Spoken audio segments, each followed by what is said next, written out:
প্রত্যেকটা মুসলমানের অন্তরের মধ্যে গুনাহের দাগ যদি কোনো ইমানদার বান্দা দূর করতে চায়, ওই বান্দার জন্য আমি আল্লাহ পাক একটা ফর্মুলা দিয়ে দিলাম।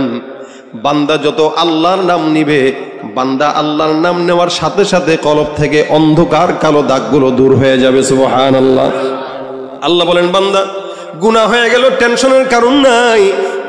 আমি আল্লাহ পাক তোমাকে ঘোষণা করলাম, গভীর রাতে গুনাহ করলা, জেনে গুনাহ করলা, না জেনে গুনাহ করলা, কোনো টেনশন নাই, হতাশ হওয়ার কোনো দরকার নাই।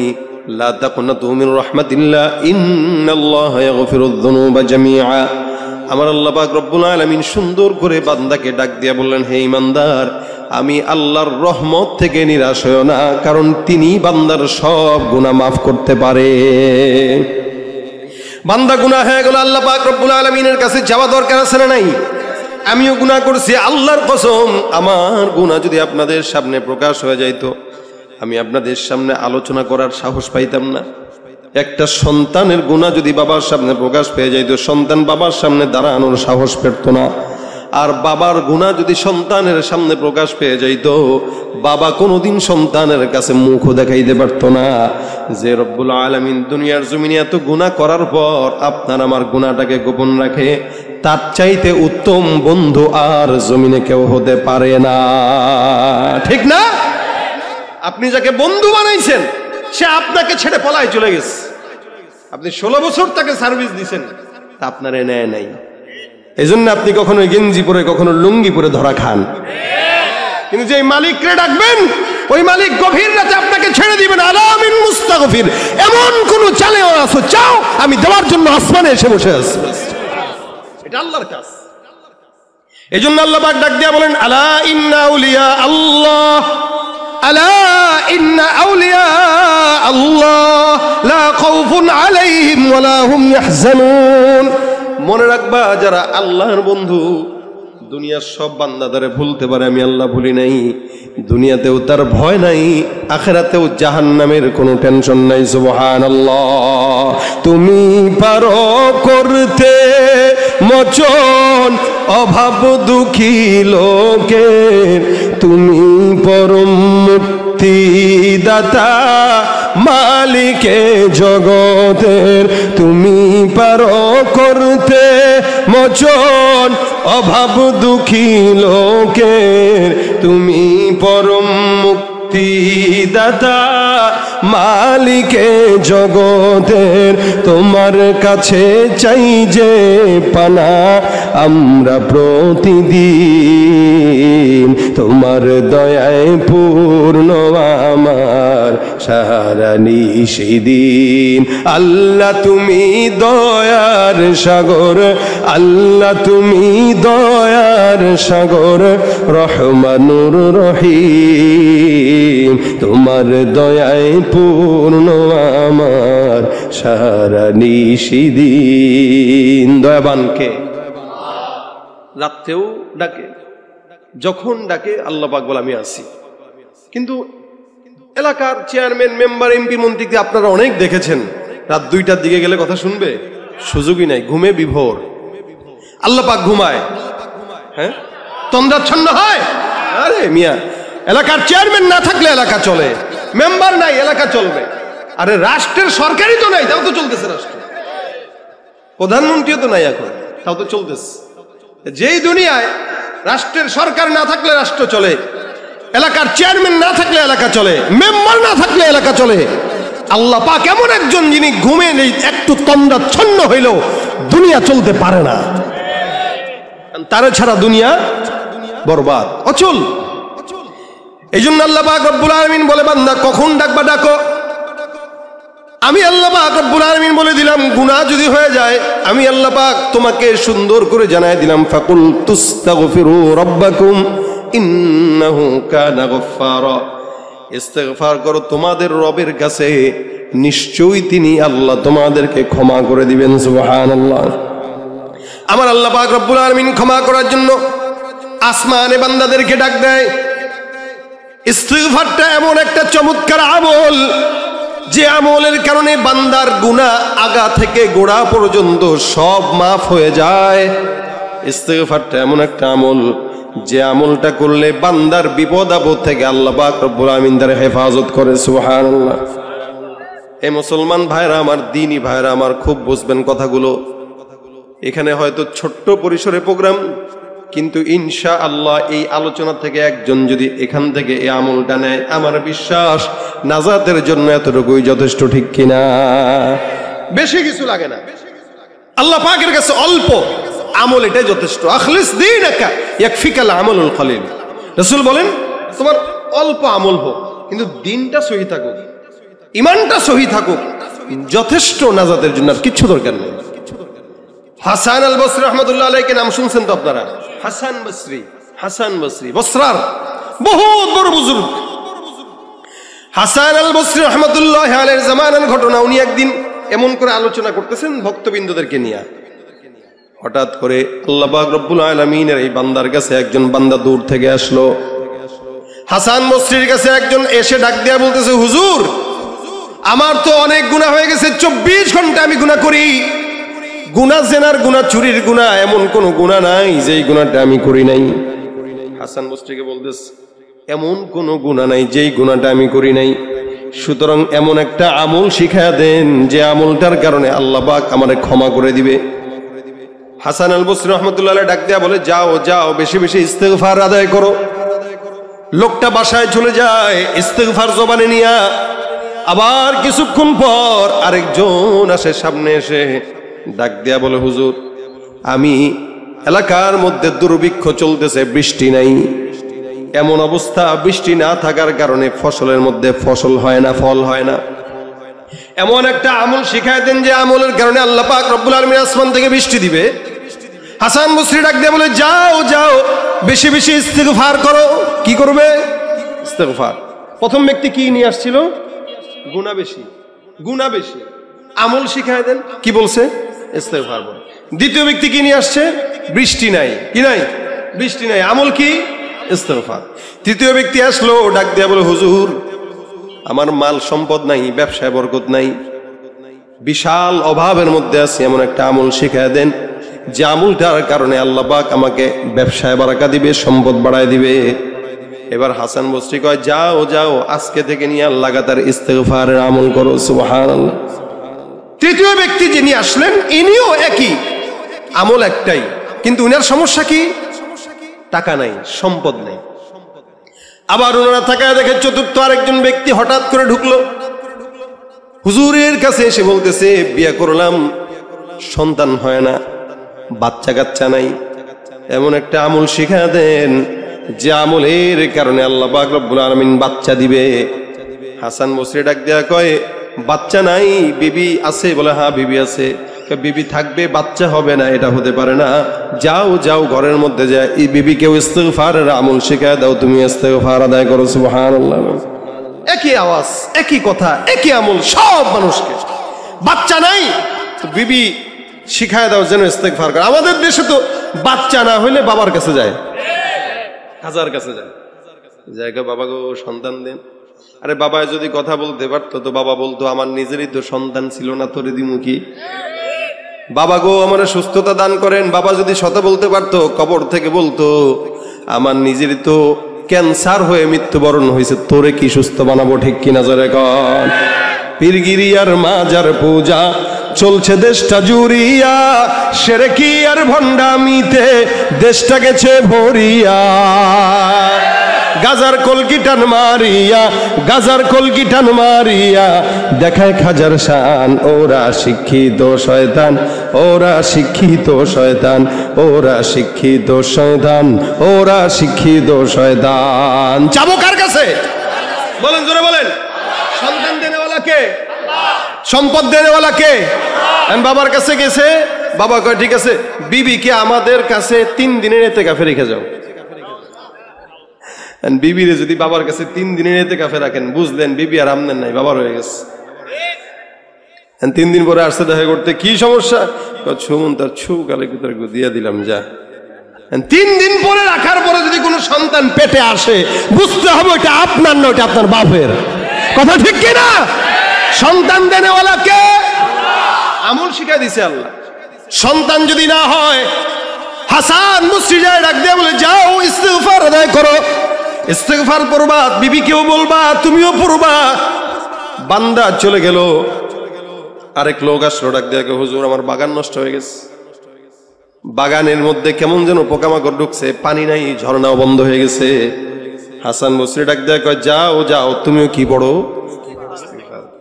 মানে 5-7 জন লোক আসলো, এক একজন এক এক সমস্যা। হুজুর খালি কয় ইস্তিগফার পড়ো। পাশ থেকে খাদেম ডাক দিয়ে বলে, হুজুর বুঝলাম না, আপনি কি আর কোনো আমল জানেন না? একই আমল সবারই দেন, ব্যাপারটাকে দেবেন। গুলিস্থানে কিছু হাতুড়ি ডাক্তার থাকে, পেটের ব্যথা, মাথার ব্যথা, বাতের ব্যথা, জন্ডিস, একটা রোগ মাত্র 10 টাকা 10 টাকা 10 টাকা, ওষুধ একটা, কাম হইলো 7টা। আছে না নাই? এটা গুলিস্তানের ডাক্তারের, হাতুড়ি ডাক্তারের কাজ হইতে পারে, কিন্তু ইসলাম এত সুন্দর যে আল্লাহ পাক রব্বুল আলামিন কখনো কখনো একটা জিনিসের ভিতরেই অনেক জিনিসের মহারোগের ওষুধ দিয়ে দিস। যেমন কালো জিরা, মধু, এগুলোর ভিতরে অসংখ্য রোগের ওষুধ আছে না নাই? হাসান বসরি কয়, তুই যেটা মনে করস কর, কিন্তু এই আমল আমি দেই নাই, এটা আমার আল্লাহ দিয়েছেন। হাসান আল বসরি ডাক দিয়া বলেন, আমার আল্লাহ পাক রব্বুল আলামিন কোরআনের মধ্যে বর্ণনা করেছেন, ফাকুলতুস্তাগফিরু রাব্বাকুম ইন্নাহু কানা গফফারা। সর্বপ্রথম যেই লোকটা আমার কাছে গুনাহের জন্য আসলো, এই লোকটা আমার কাছে বলল, প্রতিনিয়ত আমার গুনাহ হয়, রাত্রিবেলাও গুনাহ করি, দিনের বেলাও গুনাহ করি, গোপনে গুনাহ করি, প্রকাশ্যে গুনাহ করি, গীবতের গুনাহ করি, পরনিন্দার গুনাহ, হিংসার গুনাহ, এমন কোন গুনাহ নাই যেই গুনাহটা আমি করি নাই। আমি আল্লাহ পাক রব্বুল আলামিন কোরআনের আয়াত অনুযায়ী তাকে আমল দিয়া দিলাম। আল্লাহ পাক বলছেন, ফাকুলতুস্তাগফিরু রাব্বাকুম ইন্নাহু কানা গফফারা। কোন বান্দা যদি ইস্তিগফার তাদের রবের কাছে করে, আমার আল্লাহ পাক ওই বান্দার সব গুনাহগুলো মাফ করে দিবেন। 2 নাম্বার, যেই বান্দাটা আমার কাছে বৃষ্টির কারণে আসলো আর বলল, হুজুর আসমান থেকে বৃষ্টি বর্ষণ হয় না, বর্তমানে আছে না নাই বৃষ্টি? আছে না? শুধু আছে না, 3-4 মাস হয়ে গেছে লাগাতার পড়তেছে। আপনি এবার মনে করেন না যে আপনি বেশি ইস্তেগফারওয়ালা হয়ে গেছেন দেখে বৃষ্টি দেয়, বরং আপনি ইস্তেগফার ছেড়ে দিচ্ছেন বলে বৃষ্টি দিতেছে। নাহলে 4 মাস তো, এখন তো বৃষ্টির কথা না, কথা নেই, এখন তো বৃষ্টির কথা না, কিন্তু বৃষ্টি আসতেছে। মুসা পয়গম্বরকে একবার তার উম্মত জিজ্ঞাসা করছে, হুজুর আল্লাহ যদি রাগ করে আলামত কি? আল্লাহ যদি রাগ করে আলামত কি? আপনি কবেন আমার রাগ হলে কি করে জানেন? মোবাইল আসার মারি, এটা আপনার রাগের আলামত। আপনি বলবেন আমার বিবি রাগ করলে ঘরের কাঁচের গ্লাস ভাঙে, ছেলে এটা রাগ করলে যেটা হাতের কাছে পায় ওটা দিয়ে ফিক্কা মারে। আমি রাগ হলে কি হয় জানেন? চোখ লাল হয়ে যায়, চেহারা লাল হয়ে যায়। এটা এক একজনের এক এক রাগের আলামত। নবী মুসা বলেন, আল্লাহ পাক যদি রাগ করে আলামত আছে। আলামত কি জানো? অসংখ্য আলামতের ভিতরে অন্যতম আলামত হইল, বান্দার জন্য যখন যেটা দরকার ওইটা আল্লাহ দেয় না, যেটা দরকার নাই ওইটা চাপিয়ে দেয়। দ্রব্যমূল্যের দাম কমা দরকার, বাড়ছে না কমছে? তার মানে এটা দরকার ছিল না, কিন্তু এটাই আল্লাহ চাপায় দিচ্ছে। এখন দরকার ছিল শীতের, কিন্তু এটা দিচ্ছেন না। বৃষ্টির দরকার নাই, এটা চাপায় দিতেছেন। বলেন তো, দুনিয়ার কোন বাপের বেটার সামর্থ্য আছে বৃষ্টি বন্ধ করার? আমেরিকার সামর্থ্য আছে, ইন্ডিয়ার সামর্থ্য আছে, সবগুলো ডেকে নিয়ে আসেন না, একসঙ্গে হইলেও তো পারবে না একদিনের বৃষ্টি বন্ধ করতে। দুবাইতে বৃষ্টি, কৃত্রিম বৃষ্টি চালু করছিল গত বছর, মনে আছে নি আপনাদের? কৃত্রিম বৃষ্টি আনার চেষ্টা করছিল। আল্লাহ কয়, তোরা বৃষ্টি আনবি, কতটুক বৃষ্টি আনবি দেখি আন। এখন বৃষ্টি আইনা কোলাইতে পারে না। আল্লাহ কয়, কত বৃষ্টি দরকার আমি দেখাইতেছি। এমন বৃষ্টি দেওয়া দিছে, বন্যায় সব ভেসে চলে গেছে। কে পারবে আল্লাহর সাথে? যতটুকু দরকার ততটুকু আল্লাহ পাক দিবেন, এটা আল্লাহর তরফ থেকে। কিন্তু বান্দা যখন অন্যায় গুনাহ করবে, তখন আল্লাহ পাক আযাব গজবকে চাপায় দিবেন, নিয়ামতকে উঠায় নিয়ে যাবেন। এই যে দাম বাড়তেছে কেন? শাকসবজি কোথায় করবেন? সব জায়গায় তো পানি, নিয়ামত উঠায় নিতেছে। এটা আমাদের গুনাহের কারণে। ইস্তেগফার শুরু করেন, দেখবেন সবকিছু স্বাভাবিক হয়ে যাবে। হাসান বসরি ডাক দেয়া গলায়, 2 নাম্বার যে বান্দাটা আসলো, এই বান্দাটা আসমান থেকে বৃষ্টি বর্ষণের জন্য আসছে।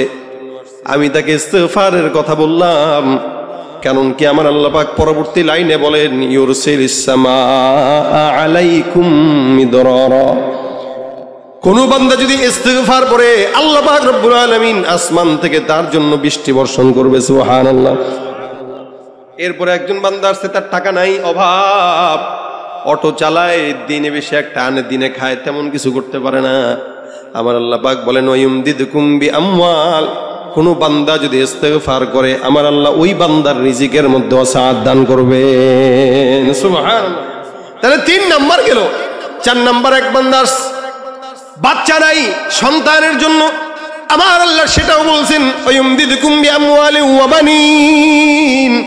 কোন ইমানদার বান্দা যদি বেশি বেশি ইস্তেগফার আদায় করে আমার আল্লাহ পাক রব্বুল আলামিন ওই বান্দাকে সন্তান দিয়া ভরপুর করে দিবেন। সুবহানাল্লাহ।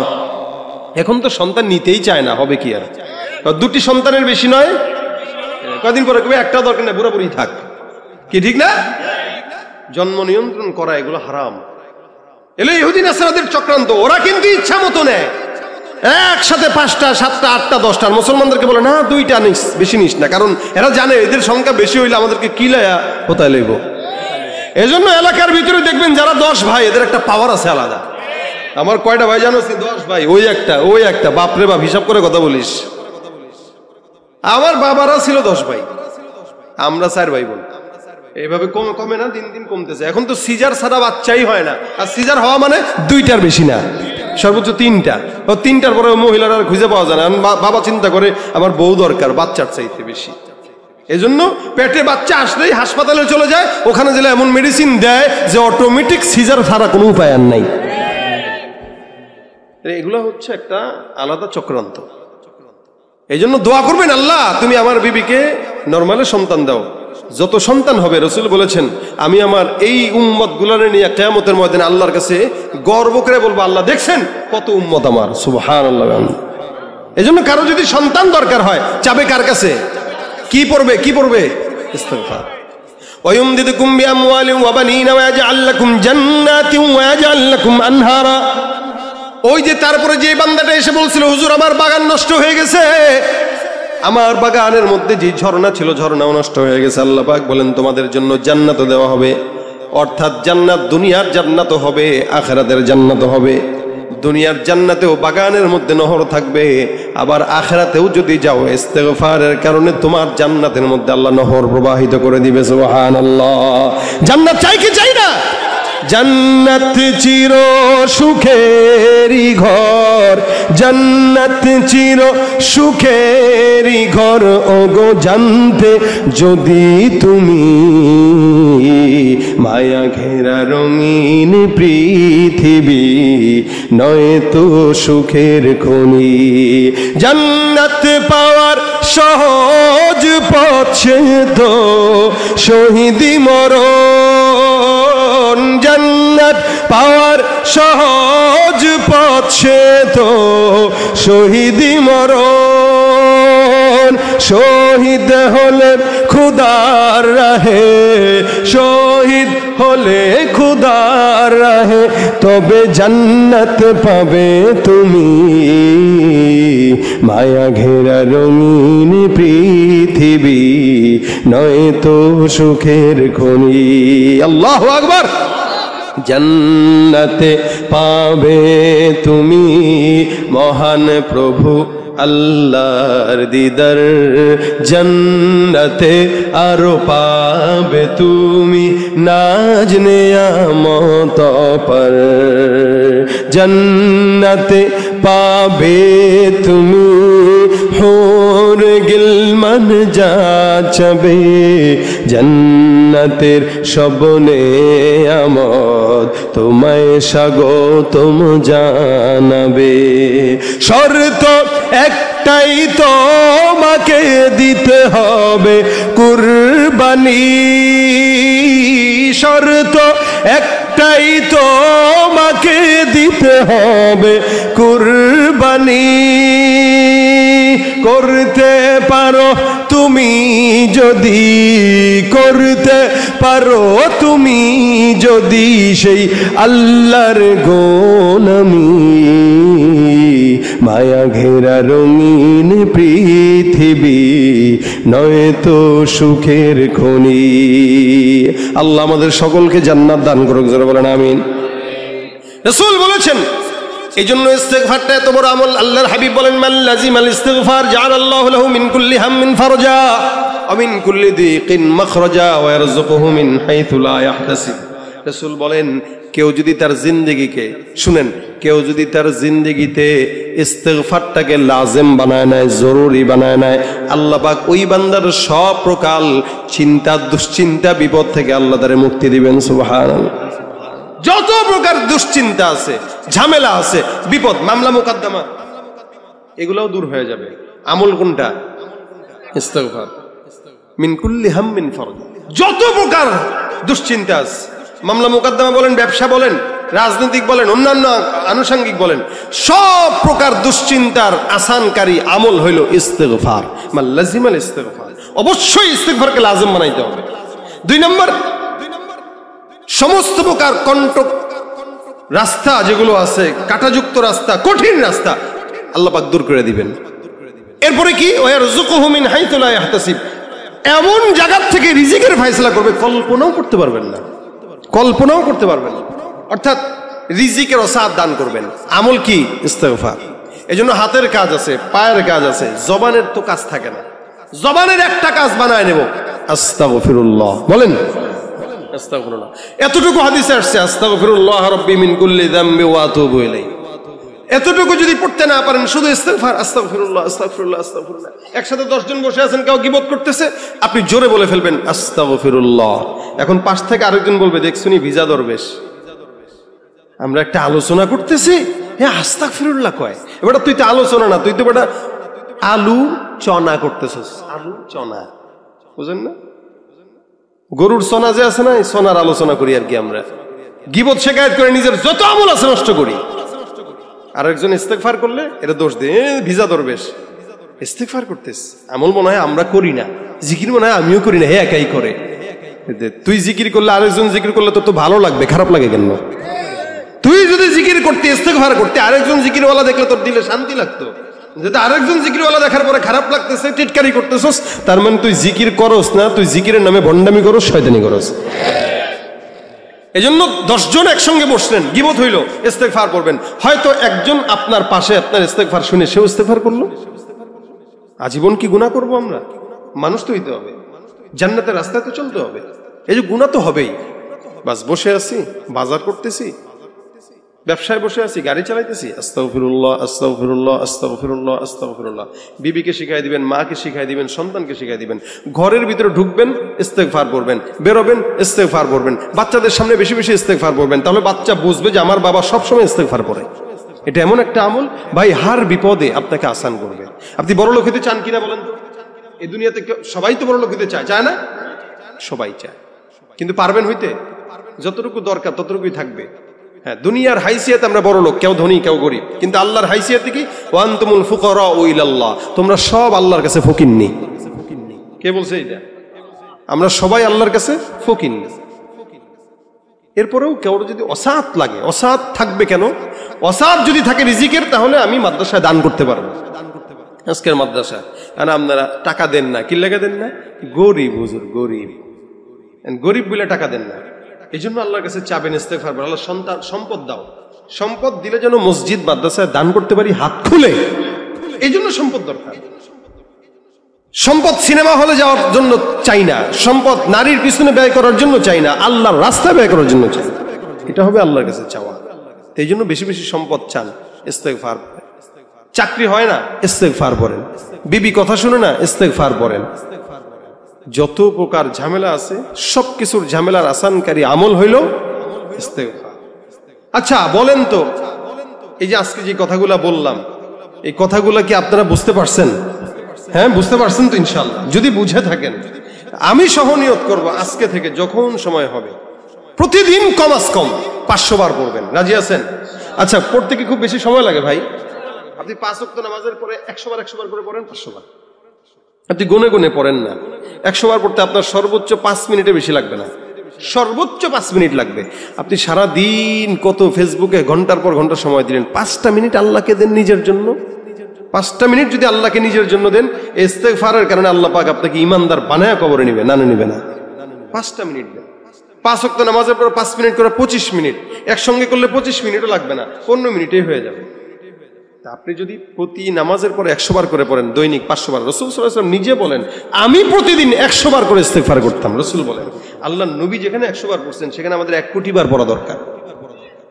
সেখানে আমরা পড়ি কয়বার? একবারও না। এই জন্য ঘুমের আগে, যে বাসায় যাবেন, ঘুমের আগে ইস্তেগফার করে ঘুমান। যদি ঘুমের ভিতরে হায়াত শেষ হয়েও যায়, ইনশাআল্লাহ তওবার হায়াত নসিব হবে, তওবার মৌত নসিব হয়ে যাবে ইনশাআল্লাহ। এখন ঘুম আসতেছে না, আস্তাগফিরুল্লাহ আস্তাগফিরুল্লাহ আস্তাগফিরুল্লাহ আস্তাগফিরুল্লাহ, বাস ঘুমায় যান। আবার ঘুম থেকে উঠছেন, যখন মনে হয় ইস্তেগফার পড়েন। কারা কারা রাজি আছি পড়ব? নিয়ত করে ইনশাআল্লাহ। ভাই এটা কি হাত এমনি তুললেন না নিয়ত করছেন? আলহামদুলিল্লাহ, হাত নামান। রাসূল বলেন মান হাম্মা বিহাসানাতিন ফালাহু কাতাবাল্লাহু লাহু হাসানাতান কামিলা। রাসূল বলেন এই যে নিয়তটা করলেন না, আপনার হাতটা তুললেন যে, আল্লাহর নবী বলেন কেউ যদি নিয়ত করে ভালো কোনো কাজের, তো আল্লাহ পাক রব্বুল আলামিন তার নিয়তের বরকতেই তাকে একটা সওয়াব লিখে দিবেন। এই যে আপনারা নিয়ত করে হাতটা উঠাইলেন যে, এই নিয়তের বরকতেই আল্লাহ পাক রব্বুল আলামিন আপনাদেরকে একটা নেকি অলরেডি দিয়ে দিয়েছেন। সুবহানাল্লাহ। আপনারা যদিও পড়েন নাই কিন্তু নিয়ত করার কারণে একটা নেকি হয়ে গেছে। যদি পড়েন তাহলে কি হবে? বলে তাহলে তাকে 10 গুণ থেকে 700 গুণ পর্যন্ত বেশি সওয়াব দান করবেন। সুবহানাল্লাহ। তাহলে প্রত্যেকটা নিয়তেও আল্লাহ পাকের পক্ষ থেকে আমাদের জন্য ইনাম আছে, আবার যদি পালন করি তাহলেও পুরস্কার আছে। আল্লাহ যেন আজকের এই মাহফিল থেকে 10 জন যদি এই নিয়তটা করে, আমার বিশ্বাস আজকের এই মাহফিল কামিয়াব। এই জন্য শেষমেশ আমরা সবাই নিয়ত করব, যতক্ষণ সময় আছে হাতে, মুখে, জবানে ইস্তেগফার পড়ব।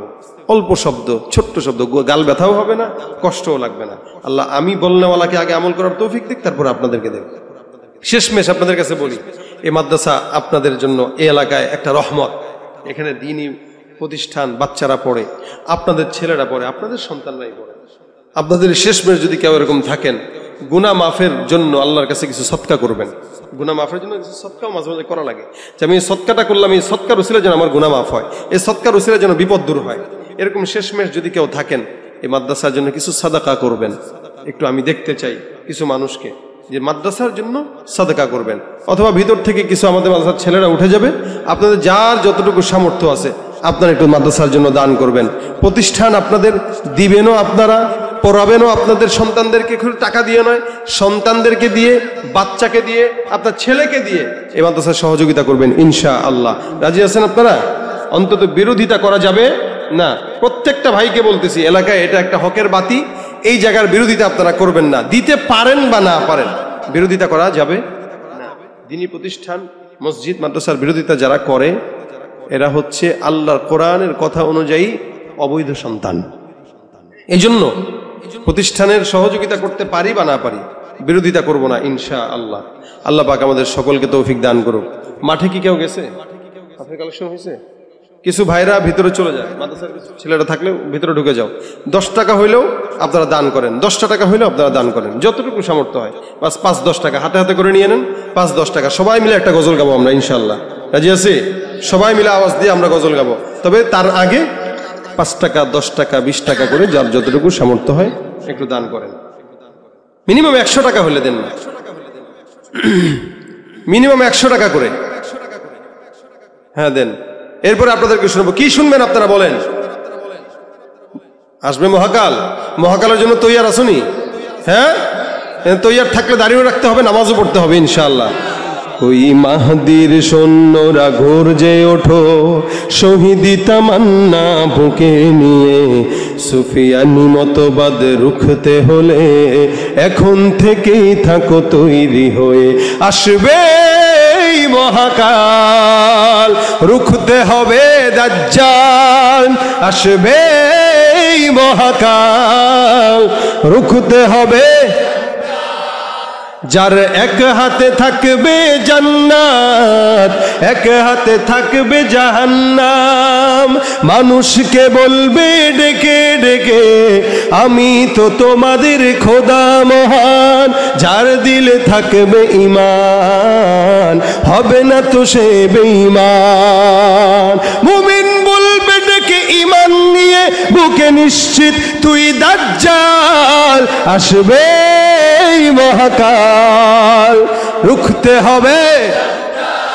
আসবে এই মহাকাল রুখতে হবে।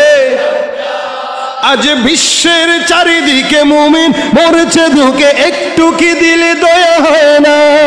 ওরে কাপুরুষ ঘরে বসে ভাবছো হিসাব কষে, এখনো তো সময় হলো না। মুমিনেরা হয়ে যাবে মজলুম, গাজওয়ায়ে হিন্দ ভাঙাবে ঘুম। পদে পদে আসবে মুসিবত, চারিদিকে পড়বে পাপের ধুম। মূর্খরা গড়বে সমাজ, উঠে যাবে ইলম ও লাজ। আসবে কিয়ামত রুখতে মুসিবত, হাঁকছে আজান বিলাল। আসবে এই মহাকাল রুখতে হবে দাজ্জাল। আসবে এই মহাকাল রুখতে হবে